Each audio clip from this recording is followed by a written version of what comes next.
metodenya bagaimana segala macam. Dan karena persoalan itu mereka juga tidak memberikan informasi kepada kita. Terus kemudian kami punya pengalaman lagi di Kemendikbud. Di Kemendikbud itu ada banyak gedung di situ. Kita untuk menanyakan gedung PPID-nya Kemendikbud itu susahnya selamat. Antara gedung satu dengan gedung lainnya ini karena sepertinya kelihatan dekat ya, tapi kalau ditempuh dengan jalan kaki ini ternyata cukup berkeringat juga. Kita tanya kepada salah satu petugas di situ, para resepsionis, mereka tidak tahu di mana PPID. Kita diputar-putar dari gedung B ke gedung D, dari gedung D ke gedung E, dari gedung E kemudian gedung C. Adanya itu di gedung C ternyata. Ini melelahkan. Begitu sampai ke gedung C itu kita ditunjukkan pusat informasi dan humas. Di sana namanya pusat informasi dan humas. Itu yang mengelola pejabat pengelola informasi dan dokumentasinya ada di situ. Lalu kemudian ketika kita minta beberapa informasi mengenai kerjasama Kemendikbud dengan Balai Latihan Kerja, kita harus turun lagi dari lantai 4 turun ke lantai 1. Dari lantai 1 kita kemudian dikasih beberapa persyaratan. Nah, kalau di Kemendikbud persyaratannya lucu. Ini kementerian yang sekarang menyelenggarakan ujian nasional, ketika kita uji dengan permohonan informasi publik, ternyata mereka juga kelabakan. Nggak lolos ujian juga. Nggak lolos ujian. Oke, nggak lolos ujian ya? Ya, jadi kita diminta pertama KTP, identitas. Saya waktu itu KTP saya hilang, yang ada waktu itu SIM. Mereka minta SIM. Setelah saya kasih kopiannya, mereka minta yang memperlihatkan yang aslinya. Saya lihatkan yang aslinya. Mereka sepertinya belum percaya. Lalu saya kasihkan ini nomor pokok wajib pajak saya. Ini nomor pokok wajib pajak saya. Dan kopiannya saya kasihkan. Mereka kemudian menerima. Itu meskipun nggak pernah bayar pajak ya? Ya. Oke, terus Lalu kemudian saya pulang. Terus kemudian besoknya ditelepon oleh pejabat informasi dan humas, pengelola informasi dan humas, agar membawa legalitas kelembagaannya. Dalam hal ini bukti pencatatan dari Dinas Tenaga Kerja. Lalu besoknya saya datang lagi, saya kasihkan kopi kelembagaan SBMI. Saya kasihkan, terus kemudian mereka juga meminta agar menandatangani surat pernyataan tidak menyalahgunakan informasi yang sudah diberikan. Jadi seperti itu kenyataannya. Nah, agak berbeda dengan 3 kelembagaan tersebut, yaitu BNP 2 TKI. Mereka sepertinya sudah, saya tidak prof pada BNP 2 TKI ya, tapi dalam hal pelayanan informasi publik, BNP mereka hampir memenuhi permintaan informasi yang kami minta. Hanya yang belum terpenuhi saat ini adalah permintaan informasi mengenai audit keuangan tahun 2012. Alasannya karena memang audit keuangan yang dilakukan oleh BPK itu sampai saat ini belum turun. Itu persoalannya. Kemudian terkait dengan beberapa informasi, misalnya yang kami minta saat itu adalah ada berapa jumlah polisi yang menjabat di BNP 2 TKI. Ini kami pertanyakan karena di Undang-Undang Kepolisian itu polisi tidak boleh menjabat di luar sesuai dengan jabatannya dia sebagai penegak hukum. Nah, saya lihat di BNP 2 TKI itu ada pejabat polisi yang merangkap sebagai eksekutif gitu. Dia menjadi kepala deputi, dia menjadi kepala terminal 4. Nah, itu kan artinya sudah eksekutif gitu. Nah, begitu kami dikasih informasi, kita hanya dikasih Undang-Undang 39, kemudian di situ dikasih coretan-coretan pakai stabilo. Ini loh. Jawabannya ini. Satu, karena instansi lembaga BNP 2 TKI itu isinya itu dari beberapa instansi, salah satunya instansi kepolisian, maka kepolisian harus ada di situ. Jawabannya seperti itu. Ya, kira-kira itu dulu lah yang bisa disampaikan. Saya akhiri, wassalamualaikum warahmatullahi wabarakatuh. Waalaikumsalam warahmatullahi wabarakatuh. Makasih Mas Bobi. Itu tadi satu catatan, ada penting kenapa kemudian uji informasi atau upaya kawan-kawan buruh migran untuk mencari informasi pokok tentang pelayanan buruh migran ini diarahkan ke banyak departemen sebenarnya, karena secara tidak langsung banyak yang beririsan. Contoh, berangkat lewat imigrasi, kita harus bertanya tentang prosedur ke imigrasi. Kemudian soal PJTKI otomatis berhubungan dengan Kemenagkertrans. Kemudian bukan hanya Kemenagkertrans dan BNP 2 TKI saja yang mengurusi ini, ada beberapa irisan-irisan, ada beberapa irisan-irisan persoalan yang juga ditangani oleh kelembagaan lain. Nah, pada konteks tadi Mas Bobi yang bertanya di Kemenagkertrans, saya pikir itu sangat krusial, karena tadi yang saya ceritakan bahwasanya permintaan informasinya terkait dengan bagaimana pengawasan terhadap PJTKI, Mas ya, terhadap PPTKIS, sektor atau kelompok yang diberi wewenang untuk mengerahkan atau menempatkan buruh migran TKI. Dokumen kita bertanya soal bagaimana prosedur, bagaimana mereka mengawasi selama ini, dan bagaimana bukti pengawasannya. Saya pikir kalau itu beres, kalau betul-betul mereka mengawasi dan itu dilakukan, saya pikir tidak akan ada keberatan sama sekali dari Kemenagkertrans untuk menyerahkan bukti saya sudah mengawasi PJTKI. Dan kalau ini tidak ada, berarti menjadi pertanyaan, ada tidak kontrol dari lembaga negara yang mendapat wewenang mengawasi ini terhadap PJTKI itu. Nah, Mas Bobi adalah satu cerita dari Mas Bobi ini muncul dari kelompok pendamping dulu, dari kelompok Serikat Buruh Migran yang di Indonesia. Habis ini kita sambil menunggu di dari sambungan dari Hong Kong, saya ingin menjelaskan di muka. Ada salah satu lembaga negara lain yang juga tertutup dalam konteks informasi yang krusial bagi buruh migran. Sebut ini adalah Kementerian Luar Negeri. Kementerian Luar Negeri, baik yang menjadi bawahannya di Hong Kong, Konsulat Jenderal, dan yang Kemenlunya sendiri, kedua-duanya sama-sama tertutup terkait keterbukaan informasi publik dalam konteks perlindungan TKI.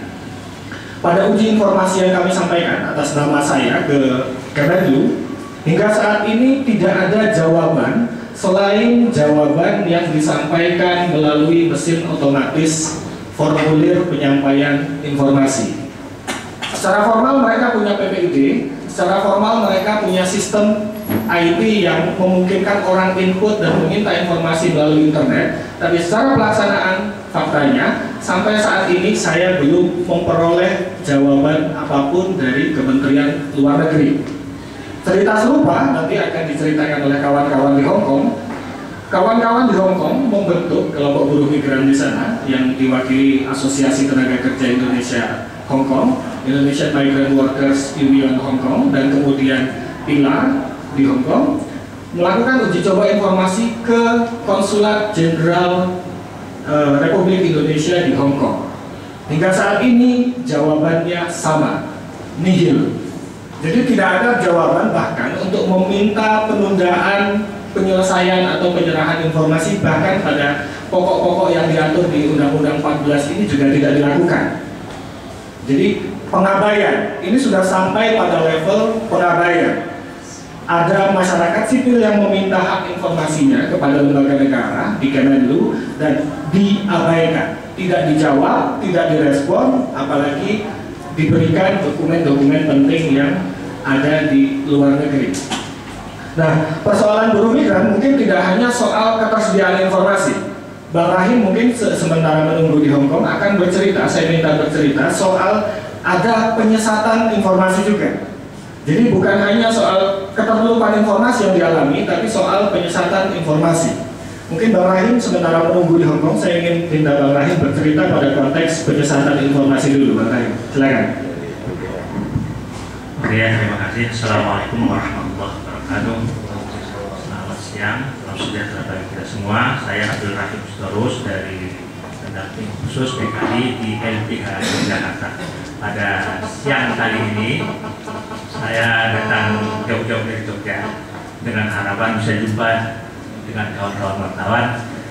Saya anggap melalui informasi yang akan disampaikan kawan-kawan wartawan yang berada di pusat, saya berharap informasinya sampai juga kepada kawan-kawan BNI atau TKI yang berada di seluruh negara penempatan. Saya mau bicara sedikit khususnya tentang KTKLN. Nanti kita sudah berikan rilis atau sekedar kerangka acuan tentang yang judulnya saya buatkan itu tentang kriminalisasi BNI tanpa KTKLN.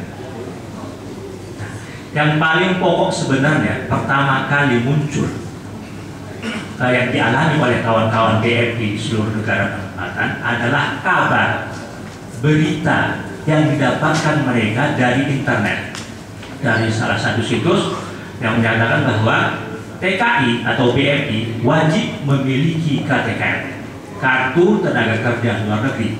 Ya. Apabila ada BNI yang tidak mempunyai KTKLN, ini si BNI, kawan-kawan BNI ini sama dengan sebagai apa?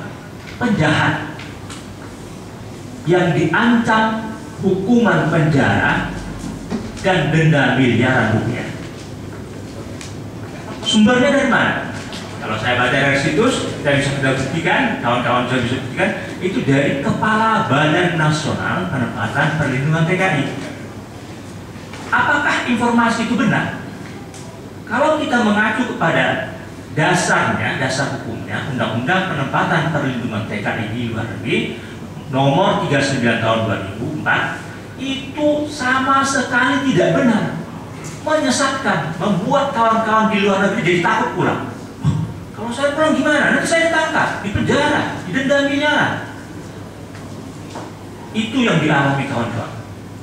Bukan tidak ada informasi ya, ada informasi disampaikan oleh Kepala Badan BNP 2D, tapi isinya itu menyesatkan. Karena kalau kita baca Undang-Undang Keterbukaan Informasi Publik, penyampaian informasi yang sesat yang tidak benar itu adalah tindakan kriminal, apalagi kalau dia menimbulkan kerugian bagi yang bersangkutan. Apakah ada kerugian yang dialami kawan-kawan BNI? Jelas ada dong. Ketika dia pulang, ini dulu perkaranya begini. Setelah dia pulang, kalau nggak tahu dia itu ada larangan begitu ya, ada semacam sanksi pidana denda miliaran itu, dia pulang cuti ke Indonesia. Hong Kong kah itu, Taiwan, Singapura, Korea, Arab, Malaysia gitu ya, pulang. Nah dia mau balik lagi ke luar negeri, ke negara penerbangan. Nah di maskapai penerbangan dia tuh disuruh buat KTKLN dulu, tidak boleh. Andai kata ada maskapai penerbangan yang mengizinkan memberikan check-in atau boarding pass, dia kan akan berhadapan dengan imigrasi. Misalnya di Bandara Soekarno-Hatta. Imigrasi pun itu tidak mau meloloskan atau melaksanakan tugasnya memberikan cop tanda keberangkatan, kecuali TKI atau BNI yang bersangkutan mempunyai KTKLN. Dengan kata lain, secara hukum, dari kacamata hukum ini sebenarnya suatu cekal, pencegahan dan akal. Kalau kawan dan kawan tahu ya, itu sebenarnya ada SOP-nya pencegahan. Ada tindakan yang dilakukan, tindakan pencegahan yang dilakukan oleh pejabat imigrasi di tempat pemeriksaan imigrasi TPI, baik itu di bandara udara ataupun di pelabuhan ataupun di tempat-tempat perbatasan di Entikong misalnya ya, di Nunukan gitu. Nah, ini cekal pencegahan yang dilakukan oleh pejabat imigrasi tanpa dasar hukum sama sekali. Karena kalau kawan-kawan tahu kan gampang, untuk cekal seorang warga negara sesuai undang-undang keimigrasian harus ada yang namanya daftar cekal. Siapa yang dicekal? Misalkan yang kalau umumnya kita tahu kan ini koruptor itulah, pejabat, menteri, si A misalnya, dicekal oleh siapa yang mencekalnya? Siapa pejabat mana yang mempunyai kewenangan mencekal? Kan ketua KPK. Bagaimana prosedurnya? Ketua KPK kan sudah harus tahu data yang bersangkutan yang akan dicekal. Si A ini fotokopi data identitasnya oleh pejabat yang punya kewenangan hukum, dalam hal ini ketua KPK. A ini namanya dibuat surat pencekalan. Surat pencekalan ini setelah itu ketua KPK membuat surat lagi permohonan kepada Menteri Hukum dan HAM atau Dirjen Imigrasi supaya memasukkan nama yang bersangkutan dalam daftar cekal. Apabila sudah ada daftar cekal dalam sistem online keimigrasian, barulah boleh seorang warga negara itu dicekal gitu. Tapi bagaimana dengan nasib TKI atau BNI? Dia sudah memenuhi standar, daftar cekal tidak ada. Semata-mata tidak mempunyai kartu tenaga kerja luar negeri, dia dicekal. Nah, ini banyak kasus terjadi. Saya sendiri memahami, mengalami, mendampingi mereka. Karena banyak kasus itu dari LBH Jogja, saya terpaksa juga melalui keterbukaan informasi mengirimkan surat, ingin tahu sih, kok IAO gitu ya kalau orang Jawa bilang. Apa sih dasar hukumnya imigrasi melakukan pencegahan atau cekal BNI ini? Apa dasar hukumnya? Kok bisa? Nah ini tadi. Kembali tadi persoalan informasi yang sesat. Itu ada informasi sesat dari kepala BNI. Kita temukan juga, ini saya dapatkan dari kawan-kawan BNI yang dari Hong Kong ketika dia mengurus KTK di BPT. Ini selebaran yang terutama Deputi Penempatan KTKRN, Deputi Penempatan BNPWTK. Di sini juga disebutkan TKI yang tidak mempunyai KTKRN itu dia ancaman pidana, penjara. Padahal tidak ada dalam Undang-Undang Penempatan Perlindungan TKI yang pelakunya yang diancam pidana adalah PPTKIS atau PJTKI yang kita kenal ya. Kalau dia menempatkan TKI atau BNI tanpa KTK, dia yang dipidana, bukan TKI-nya. Ini sangat disayangkan. Bagaimana kok bisa? Selebaran resmi. Bahkan juga ada banner. Saya jumpa itu ketika di Bandara Soekarno-Hatta. Saya temukan banner. Ya itu ancaman. Jadi maskapai penerbangan, imigrasi dan orang-orang sekitar bandara tahunya TKI itu penjahat. Makanya kalau dia tidak punya KTM sama dengan penjahat. Jadi diperlakukan seperti penjahat. Kalau dia mau terbang ke luar negeri itu penjahat, harus dicekal. Dasarnya apa? Nggak ada dasarnya kan gitu kan? Cuma omongan. Saya tanya kepada orang-orang imigrasi, petugas imigrasi dari bandara mana, Semarang, Solo, dari Jogja, saya mendampingi melalui telepon saja. Ada kawan-kawan yang mau minta pendampingan kepada saya, yang melalui akun Facebook Hapus KTKRN. Kita buat untuk kampanye Hapus KTKRN. Dari seluruh negara penempatan lapor ke situ. Oke, ini saya nomor saya, hubungi saya ketika kapan kawan-kawan mau terbang, gitu ya. Nama, paspor, nomor paspor, kapan terbangan jadwalnya. Sampai jam 12 malam ya itu. Biasanya juga Soekarno-Hatta Hong Kong itu jam 12 malam saya tungguin. Kayak gitu ya. Saya tanya kepada imigrasi yang mau mencekal itu, mencegah itu. Apa? Kok kalian bisa mencekal sementara kan dia tidak ada daftar cekalnya? Kalian kan tahu bekerja berdasarkan undang-undang keimigrasian. Kalian ini tunduknya kepada undang-undang keimigrasian atau undang-undang penempatan perlindungan TKI kan itu saya tanya. Apa SOP kalian, standar operasional prosedur untuk melakukan pencegahan? Mestinya kan ada daftar cegahan. Dia ini kan klien saya ini, kawan kita ini, ya si Fendi misalnya atau siapa, si Ani misalnya itu, dia kan tidak ada daftar cekal. Jangan kalian cekal. Kalau mau cekal, saya minta pejabat imigrasi itu mengeluarkan surat keputusan tata usaha negara, ketul, basiking istilahnya itu. Isinya apa? Si Ani TKI ditolak. Alasannya apa? Mereka tidak mau membuat memberikan surat penolakan secara resmi. Kan aneh. Saya bilang, kalau kalian mengeluarkan surat itu, akan kita gugat ke pengadilan tata usaha negara. Ini kan sesuai undang-undang administrasi publik dan lain sebagainya, pelayanan publik kan begitu. Hak warga negara untuk mengajukan gugatan kepada pejabat pemerintah. Diminta surat keputusan itu tidak mau, tapi tetap ngeyel, tetap mereka mau mencekam. Tak bisa terbang, ini sangat merugikan. Ada yang tidak bisa buat KTK, itu lagi persoalan karena ada persyaratan-persyaratan. Nah ini ada informasi lagi yang kacau. Misalkan apa? Apa sih syarat-syarat membuat KTK ini? Saya saja yang belajar ini secara khusus, secara detail dari sisi hukum. Kalau ditanya kawan-kawan BMI dari seluruh dunia, apa sih Pak syarat-syaratnya? Wah, saya juga tidak tahu. Ketika saya buat panduan di Kompasiana itu ya. Karena beda-beda Mas. Kenapa? Sederhananya begini. Setiap tahun ya, mulai 2011, Kepala Badan mengeluarkan surat edaran tentang persyaratan syarat membuat KTK. 2012 dikeluarkan lagi. Loh, jadi kok berubah-ubah kan begitu kan? Mungkin Mei ini pun 2013 akan tambah lagi syarat, tambah. Sudah tambah, macam. Jadi informasi kacau. Saya kan harus bagi kawan-kawan TKI sebagai warga negara ini kan butuh kepastian. Informasi yang kacau begini, informasi yang menyesatkan ini pada akhirnya sangat merugikan, bahkan melanggar hak asasi manusia bagi kawan-kawan yang bekerja istilahnya TKI itu tadi di luar negeri. Ini merupakan pelanggaran hak asasi manusia. Dalam kacamata LBH inilah yang dikategorikan sebagai yaitu kejahatan struktural tadi. Bagaimana mungkin dalam satu berbagai macam instansi kompak atas nama koordinasi melakukan pencekalan tanpa dasar. Jadi ceritanya, kenapa kok bisa imigrasi tadi melakukan pencekalan? Rupanya Kepala Badan mengeluarkan surat edaran melakukan koordinasi dengan berbagai instansi termasuk polisi.